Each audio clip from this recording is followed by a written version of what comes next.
Hello again. I want to continue talking to you about the vital integrity of our heart, that it is the very internal DNA, GPS or compass that guides and directs our lives. And therefore, above all else, we need to guard our heart, for out of it come the very issues of life. And we can fine-tune our hearts with the help of the Holy Spirit. So I'm going to do a few little talks here about the things that try to disorientate our heart.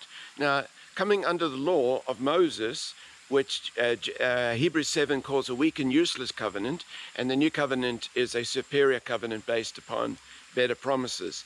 And so in Acts 15, we see that some false disciples, unauthorized, come into Antioch, which is a grace-based church full of the wisdom of the grace message that liberates, empowers your heart, and brings you into such security and identity before the Father, because grace is all based on Christ's performance, not on your performance. So there isn't any unhealthy introspection and self-analysis that is constantly tormenting you, because now you know that God looks at you through the view and opinion of Christ crucified, and he sees you perfect and beloved, and he saw you that way before time began.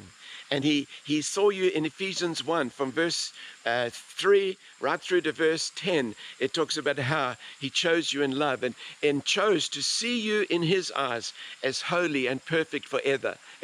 And so when your heart is nourished with that kind of embracing and celebrating your life and endorsing and approving and accepting you unconditionally, your heart just becomes so strong and secure and healthy. So you need to be bathed and baptized in the wonderful teachings of grace, and maybe go on a grace diet and don't listen to anything that has condemnation in it.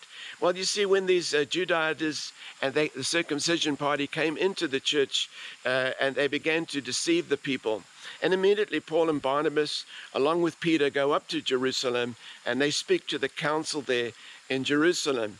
And Paul and Barnabas' argument is that as they preach grace to the Gentiles, the power of signs, wonders, healings, and miracles are breaking out.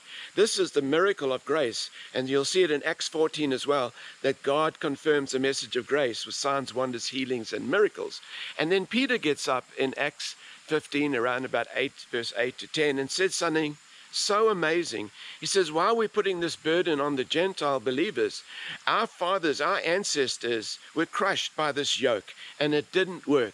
And we have found out, now Peter says this, that our hearts are purified by faith in God's grace. Friends, your heart cannot be purified by you trying to introspect and analyze and get rid of impurity. Just focus on Jesus. Focus on the wonderful truths of grace, and faith in the truths of grace purify your heart and keep your heart like a clear, free GPS and a compass directing and governing your life by the Spirit. God bless you. I'm so impressed. I've only gone over 3 minutes, just a little bit now. Bless you. Hope that helps. See you soon.